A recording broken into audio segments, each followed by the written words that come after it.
दहन और ज्वाला के बारे में बताने जा रहे हैं। ध्यान से देखिएगा और सुनिएगा भी, ठीक है। अध्याय पहला है दहन और ज्वाला, ठीक है। सबसे पहले अध्ययन करेंगे दहन का कि दहन क्या होता है, ठीक है। दहन किसे कहते हैं? दहन एक ऑक्सीकरण अभिक्रिया है, दहन एक अपचयन अभिक्रिया है, दहन एक रासायनिक अभिक्रिया है जिसमें कोई पदार्थ वायु या ऑक्सीजन की उपस्थिति में जलकर ऊष्मा तथा प्रकाश उत्पन्न करता है, ठीक है। उम्मीद करते हैं कि समझ में आया होगा। इसका मतलब है कि आप किसी भी पदार्थ को जलाइएगा तो उसके साथ ऊष्मा उत्पन्न होगा। क्या होगा? ऊष्मा उत्पन्न होगा और साथ में प्रकाश उत्पन्न होगा। ऊष्मा का अर्थ है हीट, इंग्लिश में क्या कहते हैं इसको? हीट कहते हैं। और प्रकाश को इंग्लिश में क्या कहते हैं? लाइट कहते हैं। कोई भी वस्तु को जलाने के लिए दो चीज उत्पन्न होता है, ठीक है। और वस्तु को जलाने के लिए वायु का होना, ऑक्सीजन का होना अनिवार्य है, ठीक है। अगर वायु और ऑक्सीजन उपलब्ध है तो कोई भी सामग्री या पदार्थ या वस्तु आसानी से जलेगी, ठीक है। अब आगे देखते हैं कि दहन के कितने प्रकार होते हैं। दहन के कितने प्रकार होते हैं? तो दहन के मुख्यतः 4 प्रकार होते हैं। कितने प्रकार के होते हैं? 4 प्रकार के होते हैं। पहला है मंद दहन। पहला क्या है? मंद दहन। दूसरा क्या है? तीव्र दहन। और तीसरा क्या है? स्वतः दहन। और चौथा क्या है? विस्फोट दहन। तो अब हम लोग जानकारी प्राप्त करेंगे कि जो दहन है इसका जो प्रकार है यह कितने प्रकार का है, ठीक है। तो पहला में हम आप लोगों को अभी बताए थे मंद दहन। क्या बताए थे? मंद दहन। दहन की ऐसी प्रक्रिया जिसके होने में दिन महीने साल लग जाए, दिन महीने साल लग जाए, उसे हम क्या कहते हैं? मंद दहन कहते हैं। क्या कहते हैं? मंद दहन कहते हैं।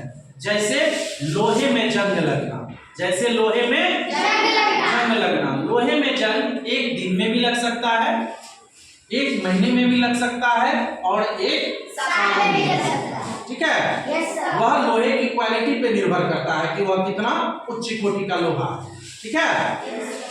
अब आगे है तीव्र दहन। आगे क्या है? तीव्र दहन। दहन की ऐसी क्रिया जो अत्यंत तीव्र गति से संपादित होती है, जो अत्यंत तीव्र गति से संपादित होती हो उसे हम लोग क्या कहेंगे?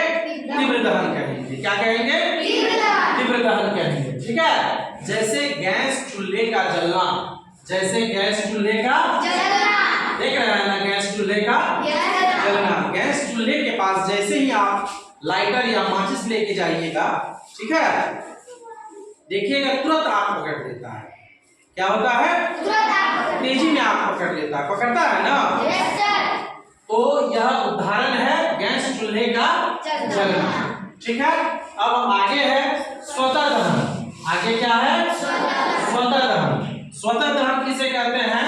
दहन की ऐसी क्रिया जो स्वतः संपन्न होती हो, जो स्वतः संपन्न होती हो उसे क्या कहते हैं? स्वतः दहन कहते हैं। जैसे पीला फास्फोरस या उजला फास्फोरस का जलना। यह जो है फास्फोरस ऐसा फास्फोरस है जो वायु के संपर्क में आने पर स्वतः जल उठता है, इसीलिए इसको जो है पानी में डुबो कर रखा जाता है, ठीक है। इसीलिए इसको पानी में डुबो कर रखा जाता है, ठीक है। अब आगे चलते हैं विस्फोट दहन।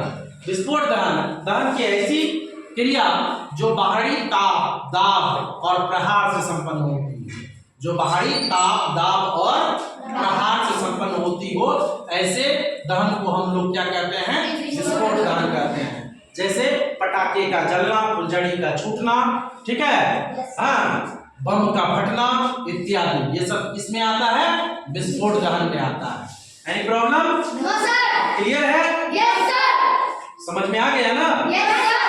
अब आगे है ज्वलनशील पदार्थ। ज्वलनशील पदार्थ किसे कहेंगे? जो जलता है, जो पदार्थ जलता है, जो वस्तु जलता है, उसे हम लोग क्या कहेंगे? ज्वलनशील पदार्थ कहेंगे। क्या कहेंगे?